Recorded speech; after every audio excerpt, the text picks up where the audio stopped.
Thank you, everyone, for joining us today for our Lunch and Learn on Internet Safety and Awareness on the Spectrum. Dr. Suzanne Richards will be our presenter. She is a child and adolescent psychologist at ChildServe in Johnston, Iowa, specializing in the assessment of autism and intervention with individuals with complex medical, psychological, social, and behavioral conditions related to autism. In her clinical practice, she has a passion for children with learning and social skill challenges. Suzanne has been involved in clinical education and research on multiple topics, including trauma, bullying behavior, behavioral challenges, and social skills. She has extensive clinical experience providing mental health therapy services and assessment in a wide range of settings. She has served many children, adolescents, and their families with behavioral and family systems concerns, in addition to major mental illness, including psychosis and autism spectrum disorders. She also consults with and advises schools and training programs on appropriate interventions. Thank you, Dr. Richards, and thank you for presenting today. Thanks, Chris. So can I get this started for us? We're going to be talking obviously about internet safety and awareness. I thought about lots of different titles I could use. I try to be concise. If I wanted to think about an alternate title, really what we're talking about is teaching some safe boundaries about what we do with our bodies, how we treat other people's bodies, and how we do this in person and how we do this online. I think ultimately, most of our job as caring adults is teaching social skills. I think the difficulty when we talk about anything sexual is that it leaves this extra stigma about it. And that's where things get a little tricky. But ultimately, we're always talking about social skills and boundaries. The other difficulty is that sometimes it's a little bit trickier when we're talking about online, because that's this whole other challenge that we don't always feel as comfortable managing. Because for some of us, we didn't grow up with it. So that's a little challenging. But at the core, we've always been teaching social skills. We've always been teaching boundaries. So this is something we all can do and do well. Excuse me. So when we talk about, what do we do with our bodies? We have some core beliefs, right? Nothing shocking, nothing new. We all have a right to privacy, and we can teach that skill pretty effectively. One of the core skills or core rules that I really try to enforce with parents and caregivers is that if the door is shut, we need to knock before we enter. And that's all of us. Kids, adolescents, young adults, older adults. We need to really work on that as a good rule, because we all have a right to privacy. Another good rule is we are only alone when we are in our own room, by ourselves when the door is shut. It makes it really clear on when we're alone. Then there's no confusion. Sometimes kids, young adults get in trouble because they did something in the presence of someone else that they shouldn't have. We can help create some good boundaries and prevent that from happening if we set some good boundaries and rules. Another good rule about what we can do with our own bodies is that we can touch our own bodies, pleasure our own bodies when we're alone, and we now know when we're really alone. We also can make some decisions about who touches us and how, and we're going to talk about consent next. Consent is who I allow to touch me and how. And so as caring adults, we want to encourage friendships that evolve, not those instant friendships that are infatuations. We want friendships that evolve from acquaintance to friend, to close friend, to intimate friend, and potential romantic interest. Not, I met this person and I am deeply in love with them. It is building, building, building. And we need to talk about how to build those relationships.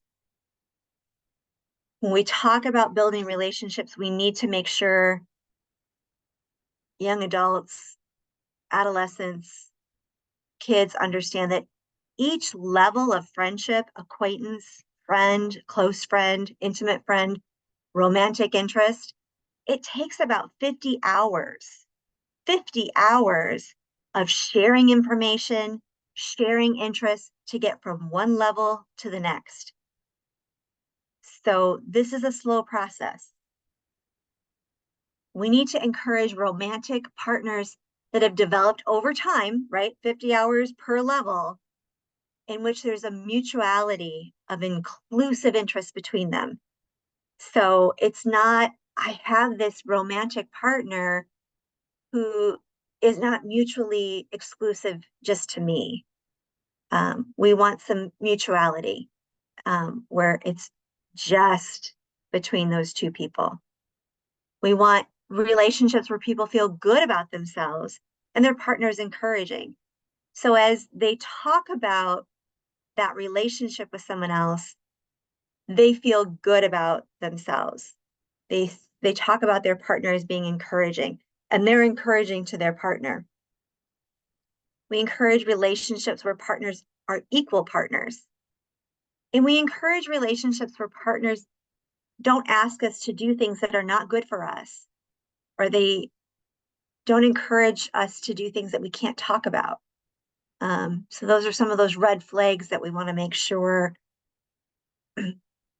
our kids, adolescents, and young adults are not falling into, that they are aware these are problems.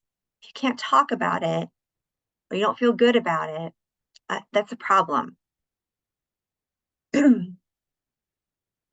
these are some levels of friendship that we want to make sure that individuals are aware of. Acquaintance, people that recognize you and you recognize. You might know some basic facts and you make some small talk. So maybe that's your neighbor.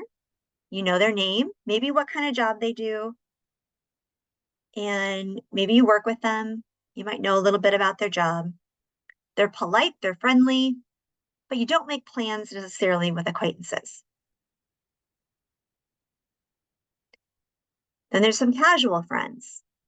So you've gotten to know your acquaintance. Now they become a casual friend because you spent enough time with that kind of small talk, getting to know them, and you enjoy their company. Maybe you make some plans to meet up. And these casual friends, you start sharing enough information that it goes from shallow topic to maybe a little bit below the surface. And you maybe share a little bit more personal. For example, they might tell you their job title, where they work. They might share that they're looking for a new job. They don't share sensitive personal information. They don't talk about controversial things. You wouldn't tell them about your relationship problems. It's probably that you have a shared hobby or a job. You might eat lunch with this person because they're fun to hang out with. You might go and do something after work or during a lunch hour because you have a shared interest to talk about. That's a casual friend. Maybe that moves into a close relationship after several hours of shared interest and shared experience. You have some more meaning in that relationship. You want to see each other more often, and you get some emotional support from them. You feel like you can talk to them and you're happy to help them. You have mutual sense of respect. You feel comfortable being your true self. You don't have to pretend to be somebody else. You might ask them for advice, and you trust their judgment. They might invite you to their birthday party. You might not always approve of their choices, but you try to understand them. About 200 hours have gone into this relationship. There's an intimate relationship, similar to a close relationship, but there's a lot more trust, acceptance, and support. Intimate friendships have a deeper sense of connection. There's no off-limit topics. You can talk about anything. This might be your best friend. Then there's these mutually exclusive and intimate romantic friendships. This is the deepest sense of connection. You feel physically and emotionally safe. This is your romantic partner. Now that we've understood all of these different levels of friendship, we can talk about who are your friends and who do we trust? Who can we share experiences with? And who would we trust with consent? How would we treat each of these individuals' bodies? Well, we know that people are people with feelings and they're not objects. So if we're talking about a romantic partner, we need to remember that they're a person and they're not objects. We need to think about how that person might feel. And that might be different than how we feel. So even if we're feeling very amorous, they may not be feeling that same way. We also need to work really hard to make sure that we don't do activities that might make us accidentally start thinking about people as objects, like viewing pornography. That has a way of making us think about people as objects. We also might need to think about how others might understand what we say. So if I say a joke to an acquaintance about wanting to have sex with them, that's going to make them think something different than what I might really be wanting to say, or thinking and feeling. I might be wanting to make a funny joke, but the acquaintance doesn't know me like that. They're my neighbor. They don't think about me that way. So I need to think about that level of friendship and how they might interpret that. If I say to my coworker, who maybe is my casual friend, hey, we should go to a strip club because that would be fun.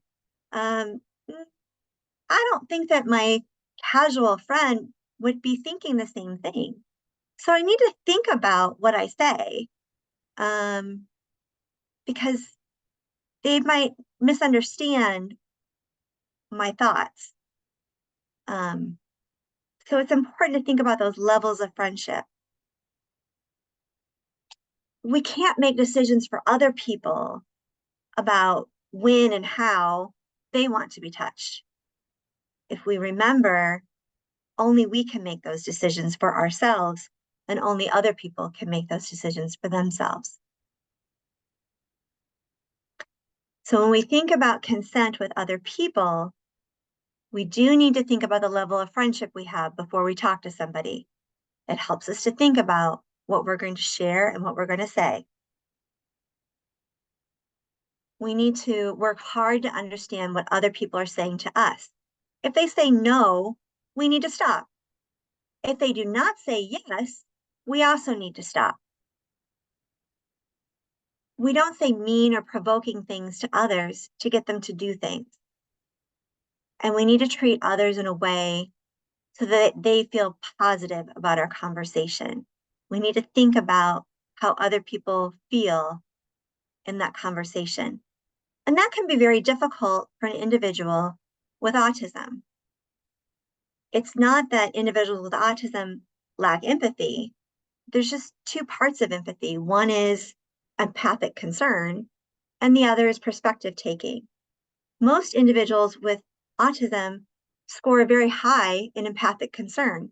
They really care. The area that they struggle more with is perspective taking. It's harder for them to think like other people. It's that empathic concern that's really high. They really care. They just are having a harder time thinking like other people around them might. The next concern is navigating the virtual world. Electronics in general require limits. The other positive side of that is that electronics can be wonderful rewards. So if you have a young person that really likes electronics, that's wonderful. You know, you can use those as rewards.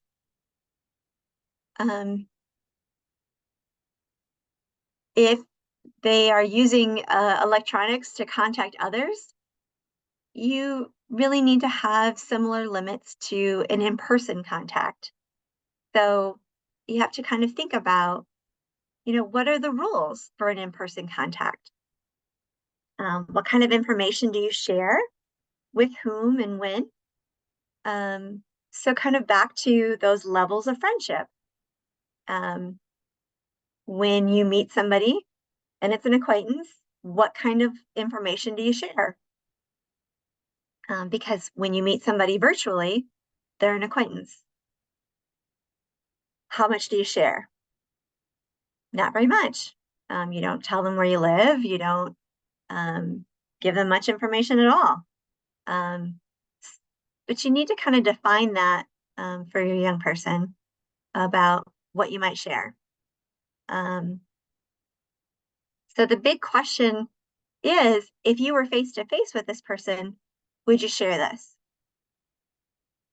So that kind of answers the question about sharing pictures. If you were face to face with someone, would you share a picture of your body? No, because if you were face to face, you wouldn't disrobe. So that wouldn't happen online either. If you were face to face with someone, would you say obscene things? No, that wouldn't be appropriate because, again, if we're thinking like the other person, it would be not appropriate to ask an acquaintance to have sex with you. That would not be appropriate.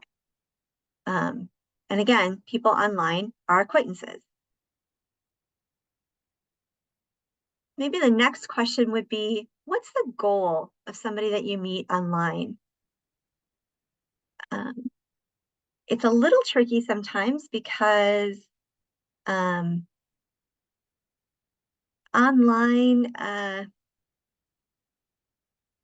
dating happens. So some people have the goal of, you know, meeting a potential romantic partner. If that's the goal, that's a very different goal than meeting somebody to play a game on Xbox. But you have to be very clear with your young person what the goal is and what are those, is that goal reasonable? And how do you get to that end goal? If they are using social media to meet someone as a potential romantic partner, what are the steps that you expect them to follow in order to safely do that? If their goal is to, you know, play a video game, okay, what are the goals to safely do that? Truthfully, though, those are the same sorts of discussions that you're having or should be having with your young person about in-person meeting. If you are working outside the home or you're going places outside the home, what are your in-person relationships like? When you meet someone, what do you do? when you get to know somebody, what do you do? If you want to have a meeting outside of your home, or you want to have a meeting outside the workplace or outside of the setting, what do you need to do? What are the rules in your home to make sure these things are safe? Some other questions that we're going to answer next is, what social media is helpful for your young person, and what safeguards can be used. There's lots of things that you can do for internet safety.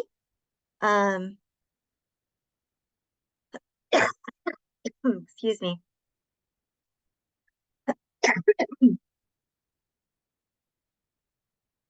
There's things that you can put on your computer to stop unwanted ads.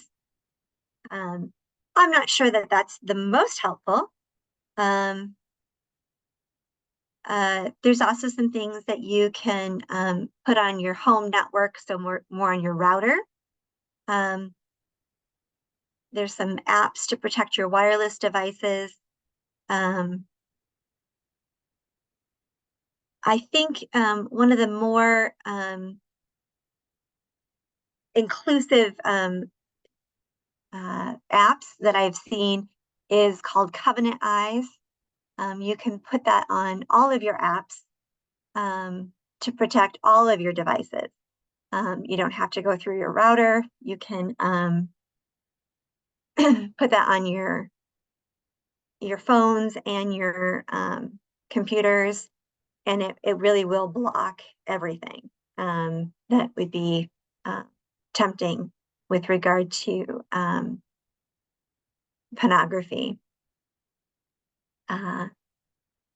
There's some other websites that can help as well, but the Covenant Eyes I found to be the most secure with the least amount of work on the parents'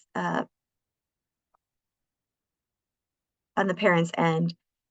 It does cost a little bit. I'm not sure how much it costs now, but you can get like a monthly to a yearly subscription, I think.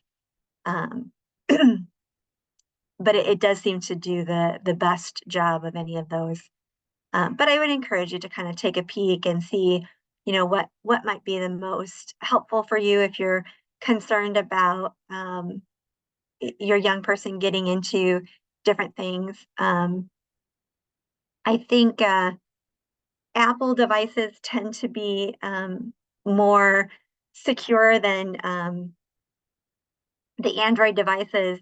You have a little bit more child protective ability on the Apple devices. But I would encourage you to, contact your internet provider or your cell phone provider to, discuss what they have as well. Sometimes they have free tools to use. Ultimately, I've worked with families that just decide, their child doesn't need a smartphone, and, lots of us grew up without those things. And we did survive. You can get phones that you can text and you can call, and you don't need the smartphone. That is an okay way to live. There are,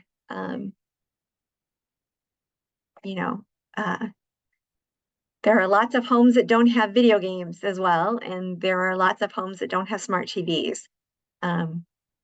You don't have to be a wired home if that's an issue in your house. You can limit it that way too.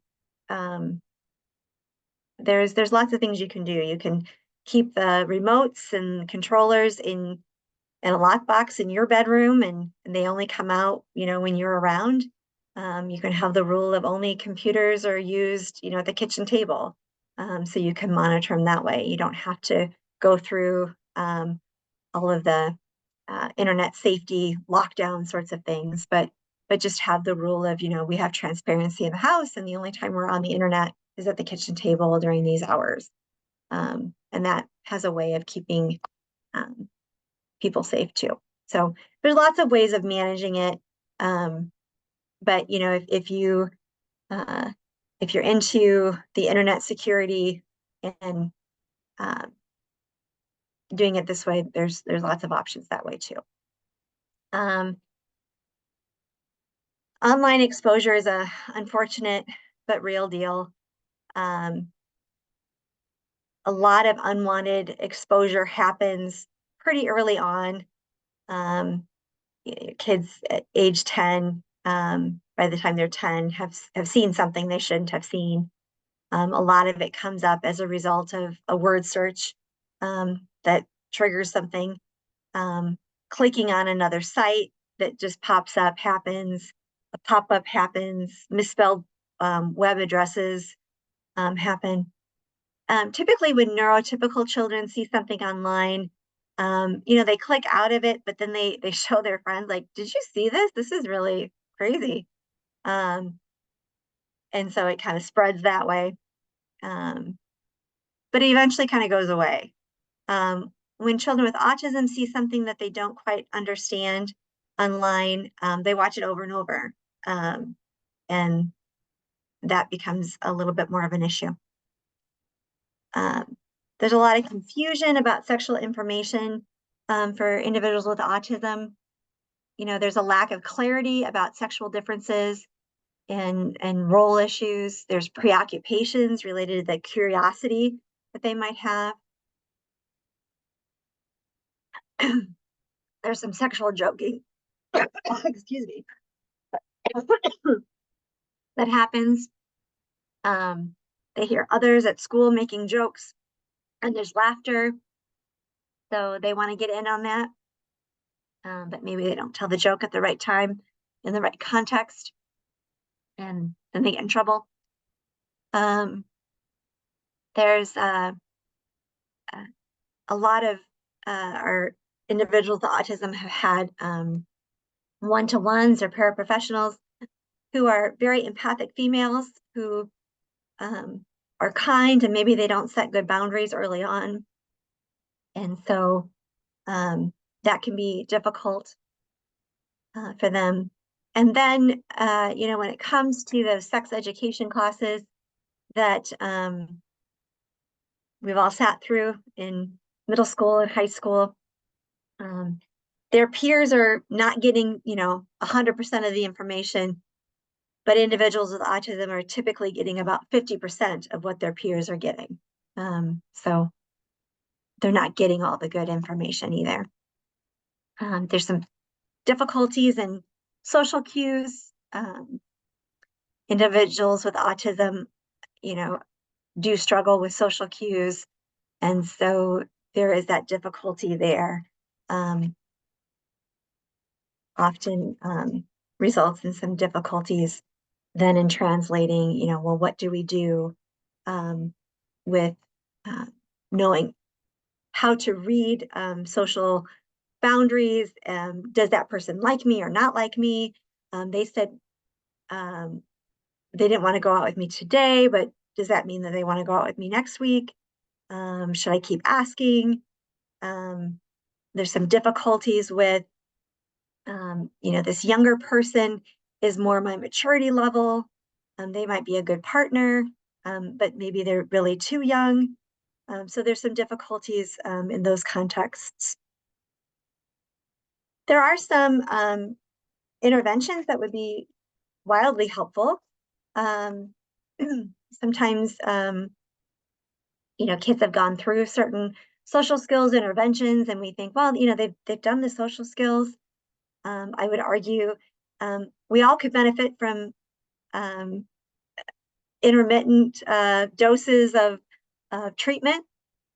Certainly, individuals with autism may master certain social skills or certain programs from time to time, and they graduate out of a program, and that's great. But that doesn't mean that they're at the age level later on. So we might want to reevaluate, at age 10, they were commensurate with their age group. Maybe now at age 14, 15, they could use a little support in getting caught up again. So when it comes to things like social thinking, that would be a thing to always consider. Are they at age level, and thinking about other people's thoughts, beliefs, and intentions, and understanding, that perspective taking really, because it incorporates so many different areas. So, when they were younger, maybe that impacted their play skills. But now that they're older, how is that impacting their ability to learn or work in a group or manage their perspective taking and social problem solving? There's a three-part process. When you think and understand other people's perspectives, then we change our social behavior, and then we're more aware of our emotions, and we can better predict and relate to the emotions of others. So if I act a certain way, that impacts how other people feel. So if I tell my neighbor I want to have sex with them, that's going to make my neighbor feel a certain way towards me. And how they feel is going to affect how they treat me, probably pretty poorly.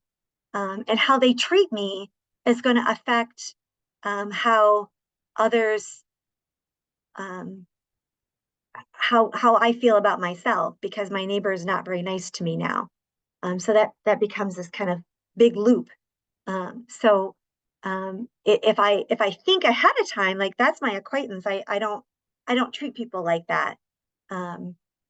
Then I can avoid feeling bad about how my neighbor treats me. So I could have better social behavior if I thought ahead a little bit better. Another program that can be really helpful in thinking about how we talk and trust and touch other people is the Circles program. It is geared more towards developmentally delayed individuals.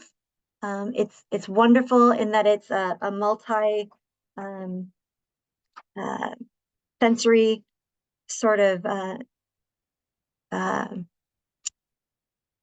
approach to teaching that.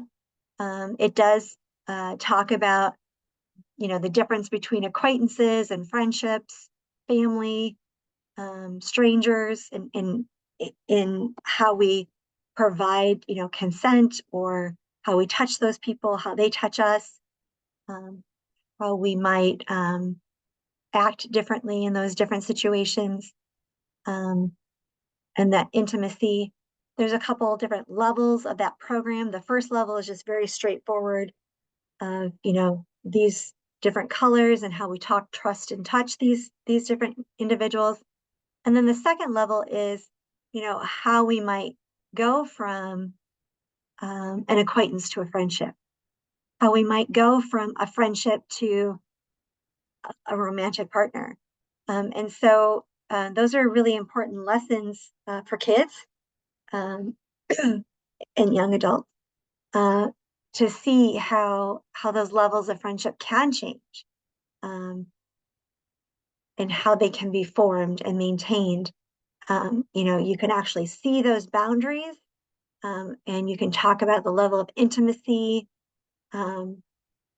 There's some really relationship specific behaviors that are talked about, and there's that mutual discussion about levels of intimacy that are discussed. And because there's that picture that's very concrete, and there's colors that are very concrete, and it allows people to put in actual pictures in their own circle and to talk about their own family and their own experiences and how they talk, trust, and touch different people, and what those boundaries really are. In that purple circle, that's in your room with the door shut, what's allowable there versus other places. Those boundaries are really clear, and that can be really helpful in clarifying those settings for people. So, so I think that's also very helpful for people if they need more structural boundaries. But I have some resources that I always think is really helpful. But I think that the most important thing I can really stress is that it's social skills and boundaries. And the only thing different is that it feels like a sensitive topic, but it's things that we've all been working on with young adults and kids and adolescents from the time they were itty bitty. Is what's the boundary? What's the rule? How do we treat people? It just has a little bit of a nuance because it feels like a sensitive topic, but it's no more sensitive than we don't bite our neighbor either. So but it's all things that everybody can do. I talked a little faster than what I thought I would, so I guess I'm ready for questions if anybody has any.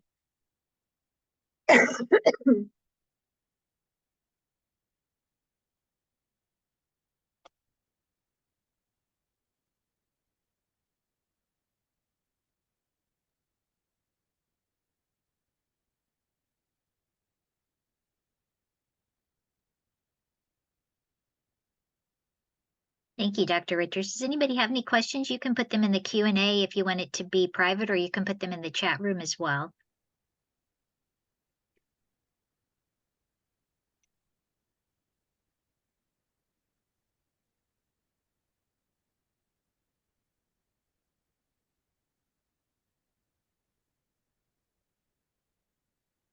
If not, Dr. Richards, do you mind putting your email maybe in the chat if somebody thinks of a question after this, that they have a way to contact you if that's okay with you? Of course. Just figure out how to do that.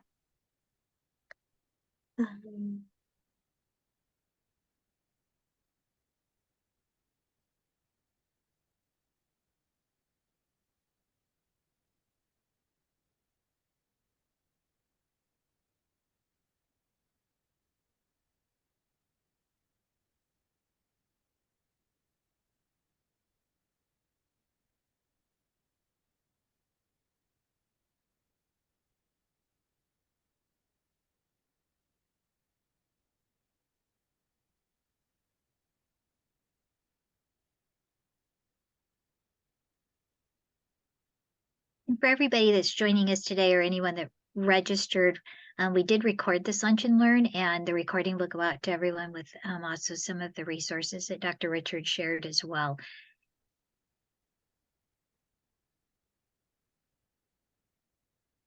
Thank you, Dr. Richards. Mhm.